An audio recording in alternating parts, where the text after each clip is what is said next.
Magandang gabi mga kabulgar, narito na ang mga balita ngayong Lunes. Road accident sa Iraq, mahigit 40 ang napinsala.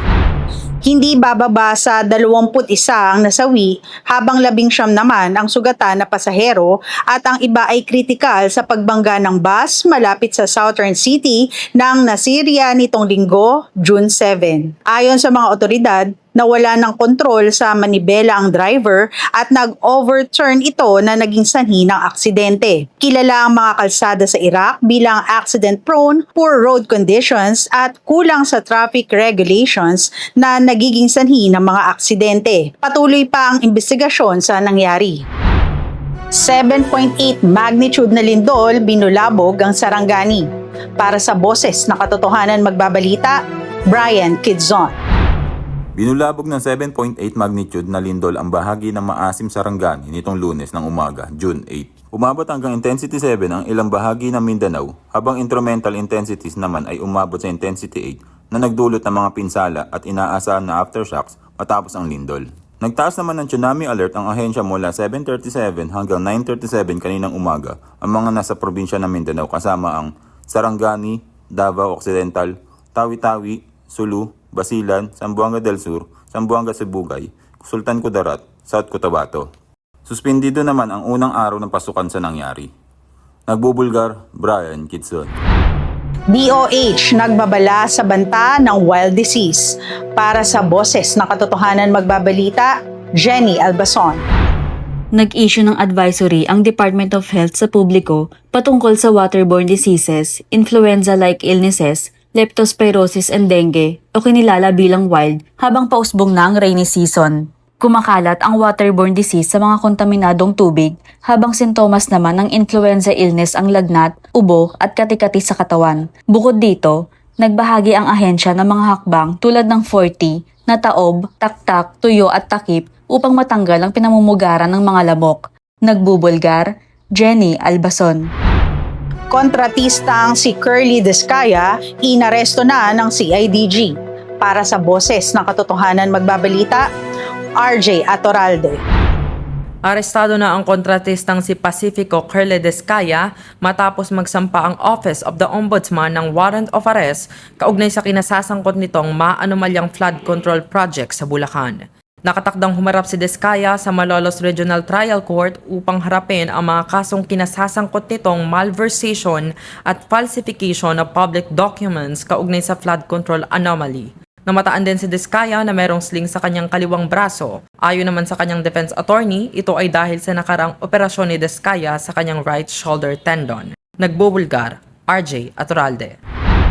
Pakinggan naman natin ngayon ang Boses ng Bayan. Sa gitna ng isyu na kinakaharap ng bansa, mahalagang marinig ang boses ng masa. Magandang araw mga kabulgar, ako si Kaishi at samahan niyo akong alamin ng pananaw ng masa patungkol sa pag-aresto kay Curly Descaya na sangkot sa flood control scandal. Dapat lang na parusahan sila kasi nagkasala sila eh. Kasama sila doon sa flood control, parusahan sila at pananagutan nila. Mabawasan ang mga korupsyon dito sa atin. Actually, masaya kasi syempre isa sa pinaka-problema ng mga Pilipino is yung flood control. Kaya for me, masaya ako dahil nauli na rin siya sa wakas. Ako, masaya na napaparusahan na yung mga kasangkot sa flood control. Sana lahat managot. Hindi lang kung iilan-ilan lang, di ba? Para yun namang makabawi naman sa mga mamamayan, kawawa ang mga tao. Lagi hirap lalo ang mahihirap. Dapat maparusahan yung mga nagnanakaw sa bayan. Lalo tayo, nagbabayad tayo ng tax tapos kukurakutin lang nila. At yan ang mga opinyong nakalap sa araw na ito. Ako si Kaishi, nagbubulgar. Positibo pa rin ang sagot ni Yasmin sa netizen na pumuna sa kanyang law school journey. Ibinahagi kamakailan ni Yasmin Curdy ang ilan sa mga librong nagamit niya sa kanyang unang taon sa law school, habang nagde-declutter upang bigyan daan ang mga kakailanganin niya sa mga susunod na semestre. Habang marami ang humanga sa kanyang dedikasyon sa pag-aaral ng abogasya, isang netizen ang nagsabing dapat umano niyang i-flex ang kanyang journey kapag nasa bar review na siya. Sa halip na masaktan o magalit, positibo naging tugon ng aktres at binigyan diin ang kahalagahan ng pag-enjoy sa bawat hakbang ng paglalakbay at hindi pagpapadala sa sobrang pressure ng buhay. Nostalgic feels para kay John Prats ang muli nilang pagsasama ni Heart Evangelista.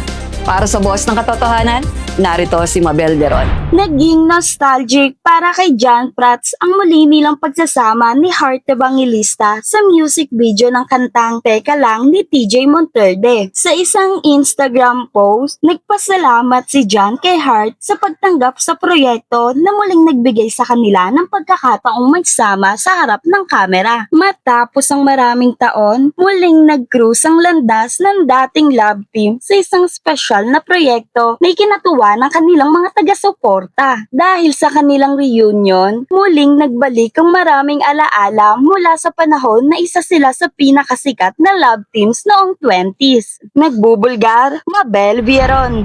Alex Ayala, nagwagi sa WTA 125 Birmingham Open.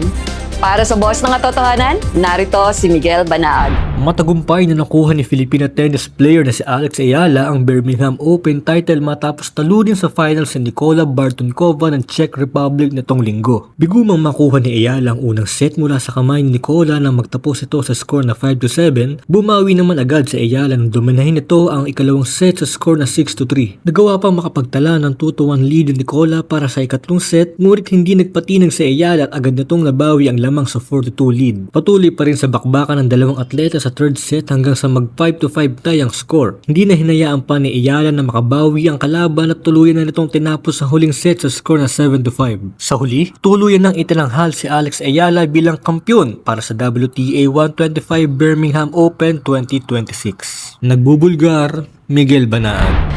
Eto na nga, Feli. Masasabi ba natin itong magandang balita dahil sa pagkakaaresto ng CIDG kay Curly Discaya. At maraming natuwa. Kasi sa totoo lamang, sa nangyari, di ba, na kanilang mga kaso, mabibigat na kaso po ito, ha? Hindi ito yung mga simpleng kaso lamang. Ang tanong ko is, yung condition ba niya, kamusta ba? Okay ba ang kanyang condition ngayon? Oo nga. Kasi di ba usually, parang pagiging kay Curly, no? Parang sasama ba ang pakiramdam niya? O ready na ba siya, no? May mga ganyan eh. Siyempre, alam naman natin. Actually, ito yung pinag-uusapan last week pa eh. Na may mga susunod nga na makakasuhan at Eto yan na nga, yun. meron na, di ba? And katulad nga ng sinasabi mo, maraming natutuwa dahil sigurado tayo na magkakaroon na tayo ng hearing na totoo. At the same time, may nabalitaan nga ako, no, na Yan naman yan. ayun nga, sinabi niya na magpapangalan na nga raw siya. Sana lang yung ipapangalan niya, yung mga totoo, hindi yung damay-damay lang na walang di ba, katuturan. Yung parang maghihiganti ka lang dahil... Ibig mo bang sabihin, Feliz, meron pa siya mga karagdagan Siguro. na mga karakter na naman? Ibubunyag niya. Oo. Siguro, Tama. dito kasi siguro nung mga unang hearing, hindi yun pinapansin kasi kumbaga sa kanya, hindi niya yun ibinubrought out kasi nga, may nahuhold pa siya kasi may kinikilingan pa siya. Pero ngayon kasi nakita niya na nakulong na yung asawa niya at eto naman siya, nagkaroon siya ng kaso na talagang harapin niya na talaga. Oo. So tingin ko, sana maging maganda yung kalalabasan nung sinasabi niya na magbibigay na siya ng mga pangalan ng mga kasangkot talaga. At yung papangalanan niya is yun talaga namang transaction nila. Oo, hindi yung dahil maghihiganti ka lang, diba? O, yun. So, abangan natin yung mga susunod na kaganapan dyan, di ba? Yun ang mas maganda dun eh. At yan ang mga boses na nangibabaw sa araw na ito. Ako si Feli Nang. At para sa iba pang detalye ng mga balita, tumutok sa aming website www.bulgaronline.com. Maaari rin kayong tumutok sa aming mga social media accounts. Ako si Mitch Maka. Sa panahong mahalaga ang katotohanan, paiingayin pa rin ang boses ng bayan.